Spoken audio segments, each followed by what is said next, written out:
Jini Shim has served as the assistant director of the seminar of this seminar since 2016. She teaches the Korean language to middle schools in the Fullerton School District, California, and has been a board member of National Korean Studies. And she is also a board member of the International Korean Educators Network since 2020. She is also a freelance Korean translator and cultural event MC, such as the Roll Festival in Fullerton. Thank you. 감사합니다, 선생님. Okay, hello everyone. 안녕하세요. My name is Jini, and I'll be giving you a talk about Korean Popular Culture 101. I don't know if you noticed in the plan that I was going to talk about K-pop, K-dramas, K-movies, and even games in 50 minutes. Is that doable? So I jam-packed it. And I'm sorry, but I don't think we'll have a lot of time for the games part, but there is a link. Okay, so hopefully I didn't disappoint you too much there. But it's not just jam-packed, it's honey jam-packed. So in Korean, the slang is 꿀잼. 꿀잼 means like super fun. 꿀 literally means honey. And to add the word honey to the verb 잼 for like fun, it becomes slang word for super fun. So hopefully, even though it's jam-packed and it might seem like there's a lot, it'll feel 꿀잼 to you, 꿀잼. Thank you. All right, so today's goals is for you to understand what is K-pop, identify some popular K-pop groups, and be able to recognize the cultural impact of K-pop, and then what's happening in our schools. And regarding K-dramas and movies, gain a general idea of how K-dramas and films have become so popular in recent years, and be able to identify famous shows and movies. So let me pause, and I want to kind of hear from you to see where you're at. Do you already implement something Korean popular culture in your classrooms or in your lessons? Do you have an interest, like you're watching K-dramas right now? So even if you don't do anything in the classroom, that's okay.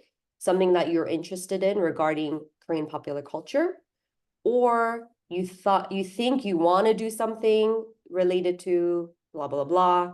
If you could share a little bit, just like maybe 20 seconds or so. You'd like to do that? Yes.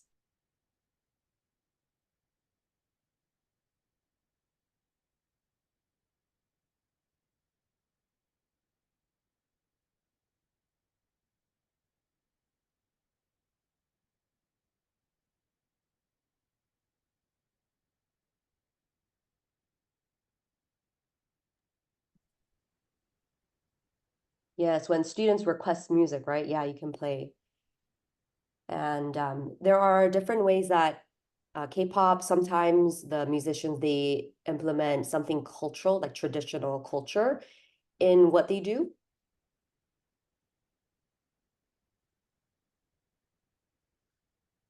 Or to watch some episodes of K-drama together. Or to integrate food into a lesson or two in world history. Okay, good. Possibly, if somehow doable with like music history, with Korean War. Korean War actually was what brought a lot of American music influence to South Korea. And music historians talk about the Korean War being the start, kind of the intro to how K-pop all happened. Oh, K-drama scripts to learn some language. That's awesome. K-pop groups, yes. Good. So it seems like your students like K-pop, so they want to talk about it. Then maybe, hopefully after today, you feel more knowledgeable about K-pop and what's happening these days. And not just K-pop, but K-dramas and K-movies also, that there can be more conversation starters, maybe more ideas. And within my slide, I have a lot of links embedded. If you see a picture, most likely it's it's linked to something, whether it's an article or a full video of what I talked about. So hopefully the slide deck is very helpful to you. Okay, so let's start. What is K-pop? K, of course, in the word stands for Korean. But if you really start to learn about it, if you think about it, it's really much more than just music from South Korea. First of all, musically, it's multi-genre. It's not just dance. There's sometimes R&B fused into it. Mostly pop and dance, but there's R&B, some elements of hip hop. And the term K-pop became popular starting in the 2000s because that was when Korea was really bringing out, making the K-pop groups go international and be more recognized overseas. Started with, of course, the Asian countries, the countries that are closer to South Korea. But as we know now, it has expanded to be a global phenomenon. And this word idol, how many of you already know this word idol? It's a word in this K-pop world. It refers to a celebrity working in the field of K-pop. So pictures of all these, thank you, Mandy, for the icon. All these people here, they are K-pop singers, right? They can be also called K-pop idols. So idols are rather young because K-pop stars, they start very young, right? So they're young and they're trained like world-class athletes. I'll talk more about that in the next slides. And so the idol, right? It's like someone or something you idolize. That sounds very extreme, but to a certain extent, many of them are treated like they're role models to the younger kids. And here I have a link to a documentary. We'll actually watch 1 minute of this. This is a documentary that's produced by YouTube. It's a YouTube original, 5-part documentary. We're going to watch the very first one, the introduction part of the first one. How many of you by chance have seen this documentary? Okay. And so through this introduction, let's see what these K-pop affiliated people talk about what is K-pop in their opinion. And if you can do thumbs up that the sound works. Okay, thank you. So, what is K-pop? K-팝은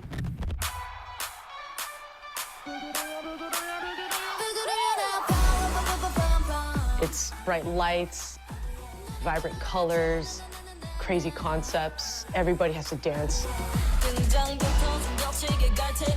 K-팝은 무엇인가? K-팝은 It's about the fans. Fans are everything. 그런 존재인 것 같아요, 팬분들은. 저희 항상 힘나게 해주는. K-팝은 음악적인 부분뿐만 아니라 비주얼, 아트워크. K-팝은 정말 힘들고 어떡하지? 나 너무 아픈데 나 그냥 진짜 기절해서 자고 싶어. What is K-pop? K-pop is huge. Okay, we'll pause there with the documentary. Already, again, from the 1 minute, there was a lot that was explained. What is K-pop? And I want to make a connection to that. Oops, it's the other one. I want to make a connection to that to a lecture by Professor Seogyung Kim. She's at UCLA. In 2016, she gave a talk at USC. It was on the 5 Ks of K-pop.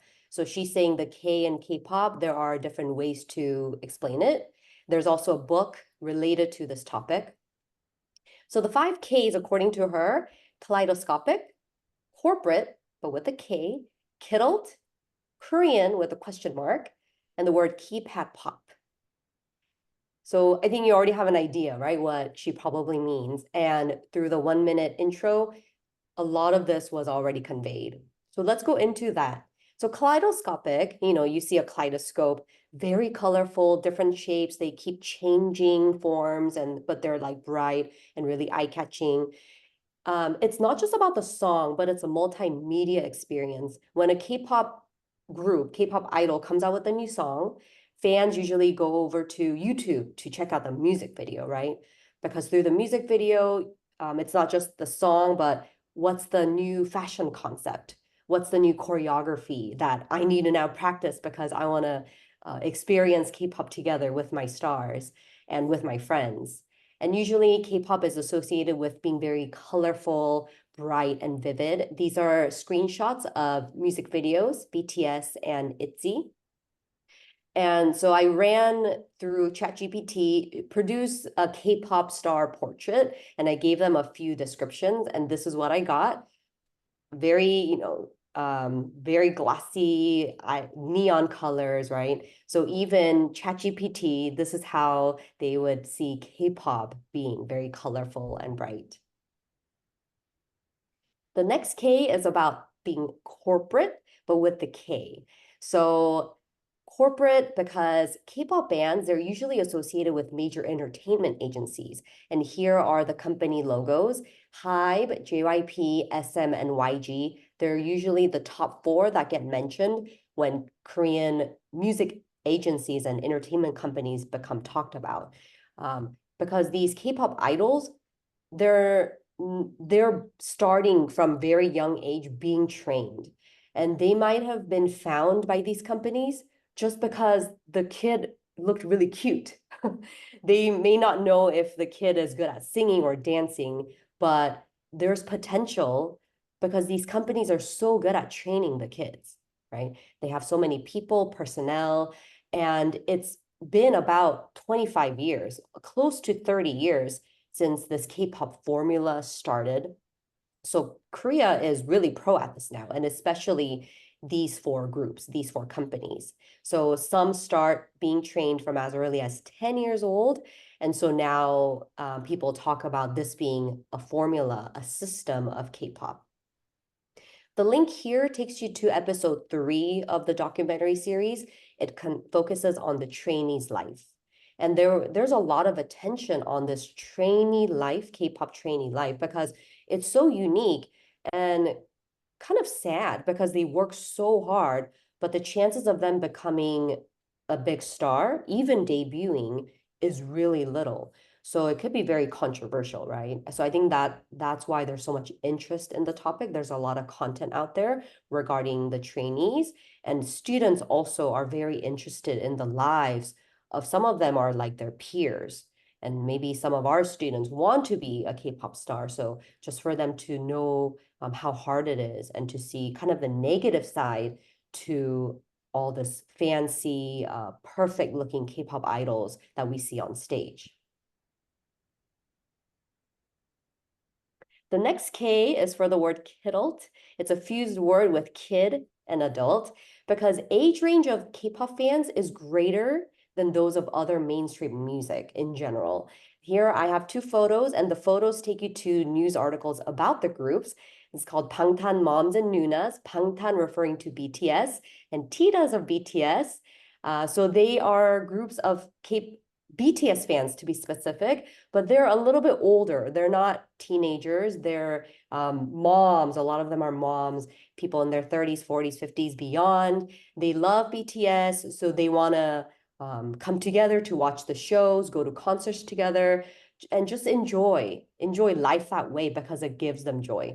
And actually, I know the person that started this group is my friend. So it's been really exciting to see her get so much attention from the media because this is so interesting to pop culture.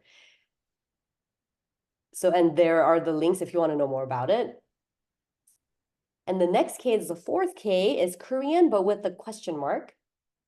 Because many K-pop idols are of other ethnic backgrounds. Not all K-pop idols are Korean. Many of them are Japanese, from Thailand. Some of them even American from the US, or maybe they're like half Korean, half not Korean, like Caucasian. And there's actually a group called Black Swan. It's a 4-member girl group who are fully non-Korean ethnic members, and they're successful. And even the songs that are being composed and the producers behind the music, some of them are non-Korean. So it's wrong to say that K-pop is music from South Korea by South Koreans because of these aspects. And the last K is for keypad pop, keypad for our devices that we use to log on to online, right? Because K-pop fans earlier on, in general, they were more highly active and savvy on social media to support their K-pop groups and to show their fan power. If there's something negative that's being talked about their idol, then fans come together to defend it, or maybe kind of to share like good news, good vibe through their songs, right? And to help the stars maybe reach like a certain goal of YouTube view counts or streaming on Spotify. And this isn't anything super new, even before COVID. So for example, Korea Society had a talk in 2018, K-pop and social media. This takes you to the full link. And BTS won the top social artist at the Billboard Music Award from 2017 to 2021, because BTS also has been very connected online with their fans.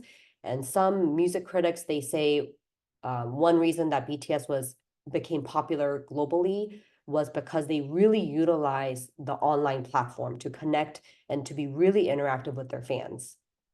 And it did grow a lot during COVID when more people were connected. So just for you to be able to say, oh, I know that group, I know this face, some notable K-pop idol groups, but this may be very basic to many of you because I think you might already know. But in case you don't know, BTS, 7-member boy band debuted in 2013, so it's already been more than 10 years. They're regarded as the epitome of pop music phenomenon in today's society, best-selling artist in South Korean history, winner of many, many awards, and they even address sessions at like the UN. This is them at the White House press briefing in May 2022. Usually they're talking on behalf of the youth, things that the youth are talking about, mental health of them. They have a song and a whole album on the theme of love yourself, so kind of like self-love. Currently, they're not active as a group because due to the members' mandatory military service, because they are South Korean male, they have to do the service. It's not quite 2 years. So it's not as long as many years ago, but it's still, service where they cannot do anything active like as celebrities. But some of them, they still produce songs before they entered. So for example, Jungkook, he had a lot of songs this year and last year, and the songs did really well. And Professor Jung Kim mentioned briefly yesterday that Jin is now finished with his military service. So I think fans are excited about their comeback. And next group, if you haven't guessed already, Blackpink. 4-member girl band debuted in 2017, hailed as the biggest girl group in the world, highest charting female Korean acts, just many different charts, many awards also that they've won.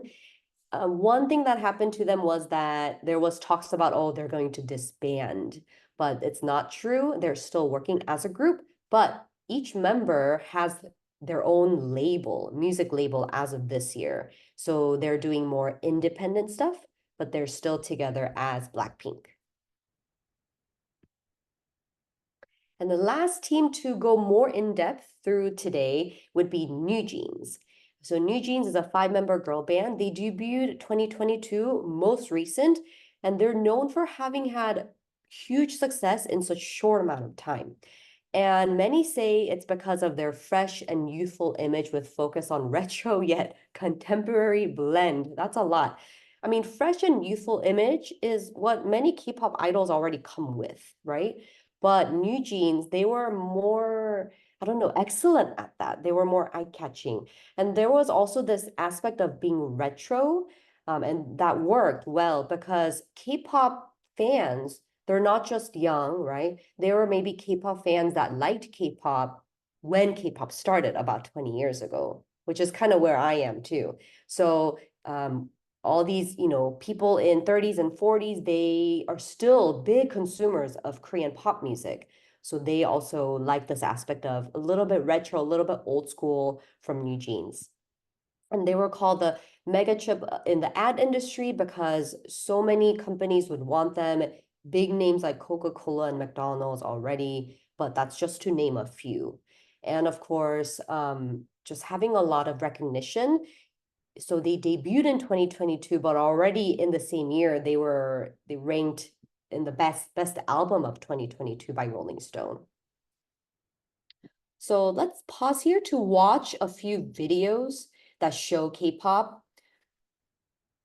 I just selected a few, just showing you like a few clips of them. Let's start with New Jeans. It's also because I kind of want us to try to learn a little dance a little bit later. So this is it.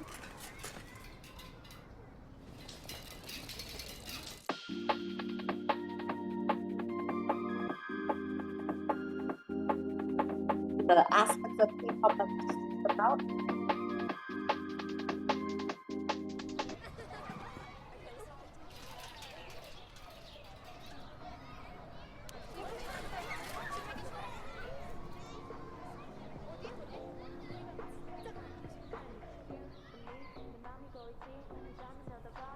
So they have before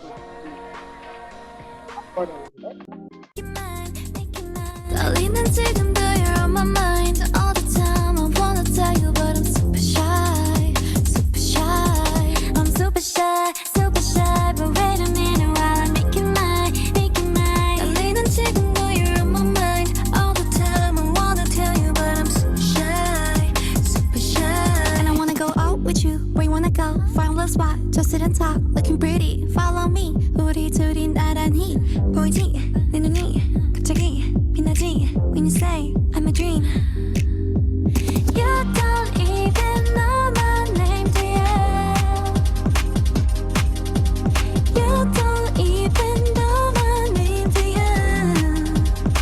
누구보다도 I'm super shy, but wait a minute while I make it mine, make it mine. 떨리는 지금도 you're on my mind all the time. I wanna tell you but I'm super shy, super shy. Lots of dancers is another factor, big choreography. Another song, Rise. Everyone something to play with, get a guitar. 너와 내 느낌대로 make it 시작해봐.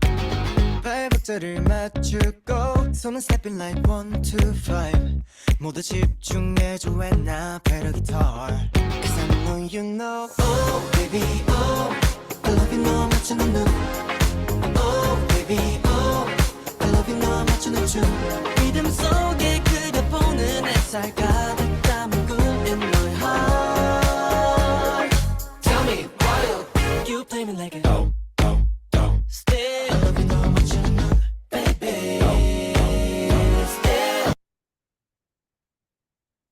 And then one more, this is a group that's using Korean traditional elements in the video. Let's get it. Let's get it. Pay attention. 어려부터만 모두 깨볼까. 놀라보려던 이 심장 말야. 맘에 들어서 너 그냥 say yes. 내가 너 부르면 너는 땡. 널 노리는 내 걷는. So if you want to try to get the students to make connections with a little bit of history or tradition, ask them, oh, in what music videos or what songs are there some elements of Korean traditional music aspects? You don't have to know it. The kids can figure it out. And if you want to know it before they do, even, you know, something as easy as use ChatGPT, ask which K-pop music videos have elements of Korean traditional music, and it'll give you a list. Yes, I thought of Stray Kids. Thank you for that in the chat. All right, so let me go back. So I hope you're getting kind of a sense of, you know, the visuals. So there's just a lot, right? But it's hard to keep up with K-pop bands because so many new groups come out, new songs. Kids know it, but it's hard to keep up. But you know, we'll do our best. And just real quick regarding like the first generation, this is when K-pop started, the K-pop that we know as of today, that started the K-pop idol phenomena. But some people argue, some critics argue that Seotaejian Boys started it back in 1992. I kind of side with the 1996 era because I think this was when the K-pop idols of, really good looking and it's about to dance, it's about being super unison, choreographed, and more kind of business-like in a sense, started with these groups. And I'm going super fast with this. And some K-pop in the news school. So if you didn't know already, LAUSD now has an official course titled K-pop Studies. This takes you to a link that tells you the details. The curriculum will include the history of Korean popular music, K-pop, analysis of music genre. So it's kind of students getting to study music, but also like marketing, industry. So this is kind of about like maybe global studies, international studies, right? International relations. So that's a very exciting. And then personally, at my school district, we had a K-pop themed staff PD earlier this month at the K-pop Center in Buena Park. It was fun, but it was not just to have fun, but because we want to be familiar with the K-pop academy that we're starting. So, several years we know our students like K-pop. Of course, even the non-Korean students like K-pop, right? And so we want to do more with that for the students. So we have this new thing called K-pop Academy. And to kind of kickstart that for the principals and the staff, we had a K-pop themed PD, which was very fun. So just like this, I think there's a lot of movement within schools, within districts to do more with the culture that our students like.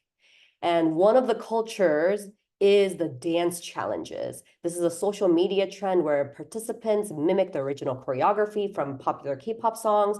And students are just so good at dancing, or they learn it just like that, right? They started trending mostly in 2020, along with the growth of TikTok and Instagram users.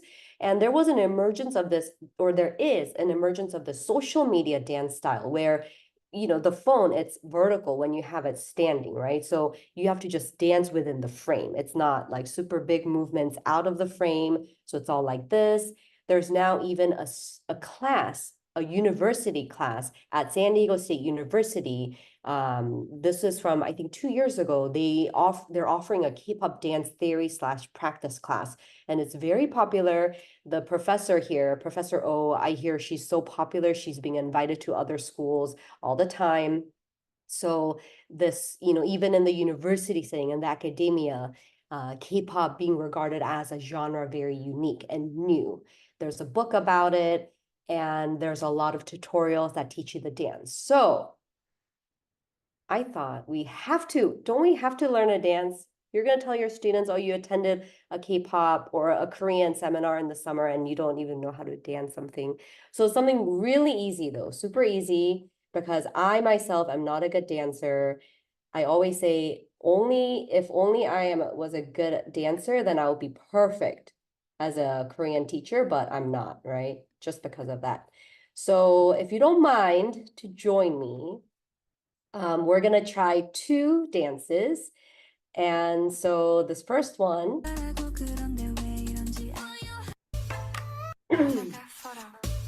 okay, it's this one. It's Jisoo. It's a song called Flower. Jisoo is a member from the girl group Blackpink. So all you have to do is this.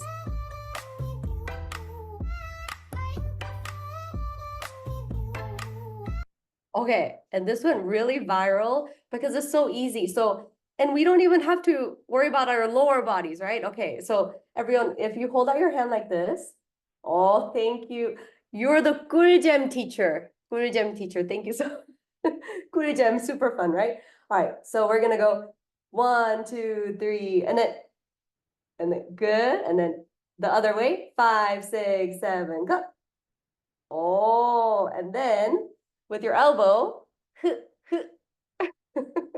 and then,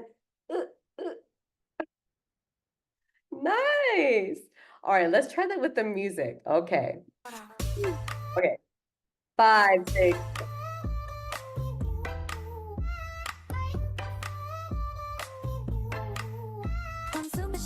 Wow. That was great. Okay, one more. I'm so happy. Thank you for your participation.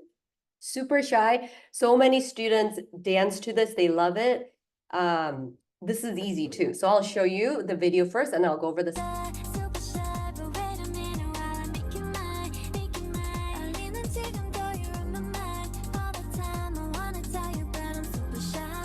of you already danced this? I wouldn't be surprised. Okay, maybe not.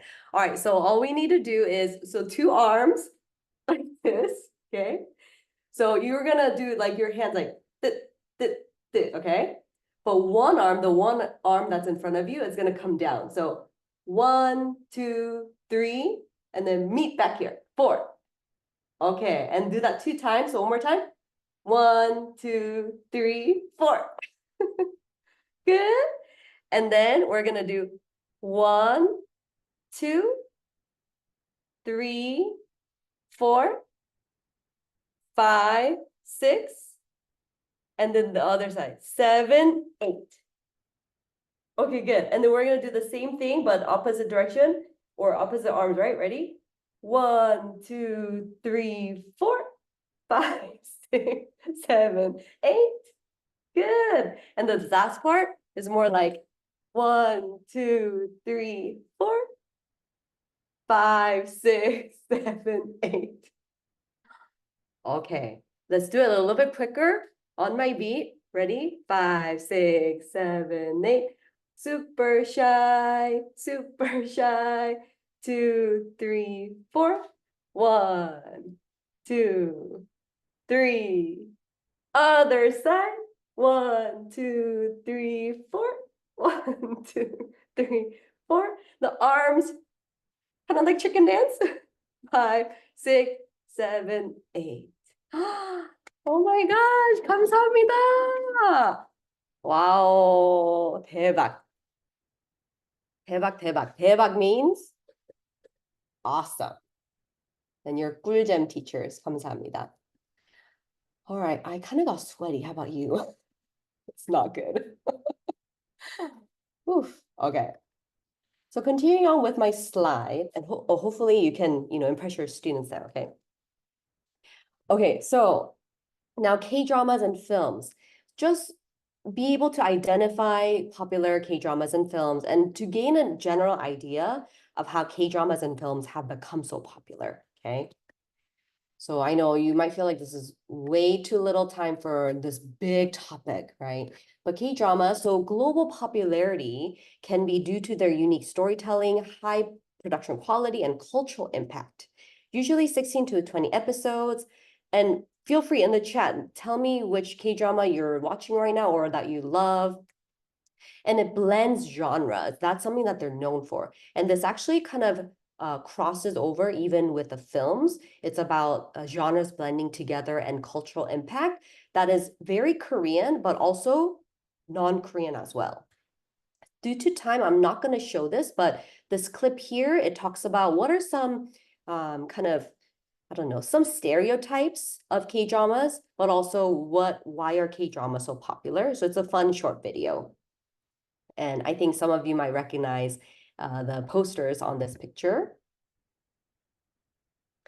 And then about Netflix, right? Netflix is a big player when it comes to how Korean content became so popular. So one reason is that Netflix as a streaming platform, it gives Korean production companies creative freedom. Before that, things were very strict with South Korea, like what can be shown. But with Netflix, creative freedom. And then, of course, Korean content is more open and flexible about being distributed. That's why sites like Viki came up and they had a lot of users, and there's a lot of different platforms where people can watch K-dramas and Korean shows. So for the next several slides is actually based on, I love this professor, Seogyung Kim, right? It's based on her talk, and this actually has a link to her full talk if you want to know more about the drama aspect and how things go viral. She focuses on Squid Game. So Squid Game, how many of you have seen it? So for example, thank you. One episode of Squid Game was 1.8 million to produce, and compare that to a show like The Crown, one episode, 13 million. Huge difference, right? But it was such a big surprise. Squid Game was an absolute hit. It became very popular, very fast. Even still, it is still, as a non-English show, it's the most popular TV show on Netflix. And look at the difference between ranked number 1 and 2. And then compare that to the English language shows. But still, if you compare Wednesday to Squid Game, the hours viewed, there's a difference. Although the runtime for Squid Game is longer, still. And so Squid Game, with not even a month, it became the most watched show on Netflix. And so through the lecture, Dr. Kim talks about viral storytelling. Why did it get so popular? Because it gives people a story they can retell, includes a visual image that's very striking, you know, like the pink and the green, just striking, and value what the audience values. So it really hit the themes of, you know, it was during COVID. So maybe the fear of contagion, even like the visuals of the masks were very striking and kind of strangely appealing, right, to the viewers. And it's about like the themes of automation and being surveilled all the time with what we use these days. We're always with our devices and everything around us is some kind of device. So this topic of surveillance being in one of the themes and risk taking. So now this is, you know, kind of a universal theme, right? Speculation and gambling themes. And even like visually, the optics of circuits is something that people find very sensational. And so they want to see it. And Squid Game did a great job with that in terms of production. All these images that are just so sometimes harrowing, right? It's hard. I don't really bring up Squid Game in my classes because, yeah, if you watched it, it's pretty violent, right? But just these themes and what makes Korean content viral or just popular. And the stairs kind of connecting to the MC Escher picture painting. And so again, similar themes come across to the film history as well. So these are some old posters of Korean films, garner significant international acclaim and recognition over the past few decades. And the success of Korean films really took off in the 1990s. So the Korean War ended in 1953. There were some people making movies in Korea during the Korean War too. Of course, it was very poor production, but there were still some directors trying their best to make something during the war, which is amazing. And there's the aspect of major investments through conglomerates, the word chaebol, right? Like CJ Entertainment. Usually if you go to see a Korean movie, you probably see CJ Entertainment in the beginning because they're the major funders. And the popularity of Korean films, this is similar to the dramas. And let's see, yes, and then posters of some films that were on the IMDb 100 popular Korean movies. Have you seen any of these? Maybe share in the chat real quick. I could check later. Yeah, thanks for the thumbs up. Right, just emotional, relatable storytelling, not just to Koreans, but to anyone else, right? But it's still culturally rich with Korean themes that people they want to know more about it if they want to know about Korea. And there's government and industry support too, because South Korea government knows the soft power of culture, right? It makes money, so they want to support all these film production companies. And the word, of course, Hallyu wave, Hallyu, Korean wave, right? There's already an appeal of Korean culture that Korean movies also tend to do well. Two films I want to mention because they're notable. One is Parasite from 2020. How many of you have seen it? Dark comedy thriller by renowned director Bong Joon-ho. It made history at the Academy Awards because it was the first film to win Best Picture as a non-English film, and also at the Cannes Film Festival in France, first Korean film to win the top award. And it was a commercial success, grossed over 258 million, while the budget was only 11 million. All the links here have actually links to the trailer and when they won. And one more film to note would be Minari from 2020, same year, but the recognition this film got was the year after. It explores the theme of family immigration and the American dream, directed by Korean-American filmmaker Lee Isaac Chung. So actress Yoon Yo-jung made history as the first Korean to win Best Supporting Actress at the 93rd Academy Awards. Thanks for the time reminder. And thanks for all the comments. Here's a resource. This is a part of Teaching East Asia Korea. It's a book by Mary Connor that she edited, that she put together. It's available for us on our website as well. We can share it in the chat afterwards. And these pages from the book page, there's a lot in that PDF, but these pages take you to Korean wave, Korean pop culture phenomenon. It has a few pages followed by some questions that students can do, but just this is simple reading comprehension type style. But if you want to kind of, use something like this as basic as this, then please, I'll share. And this Canvas link has direct link to the PDF.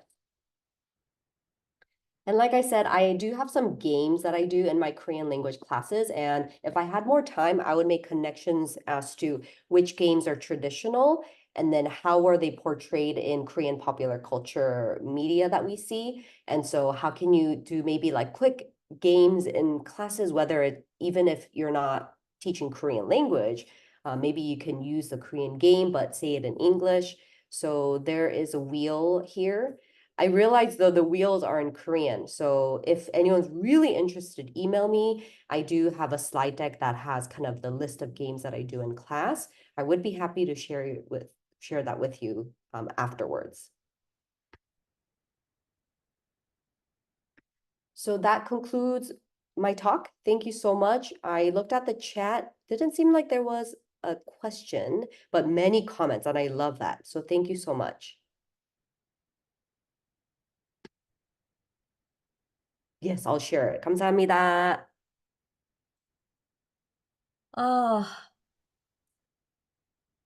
Jini Shim, thank you very much for your wonderful and incredibly inspiring lecture.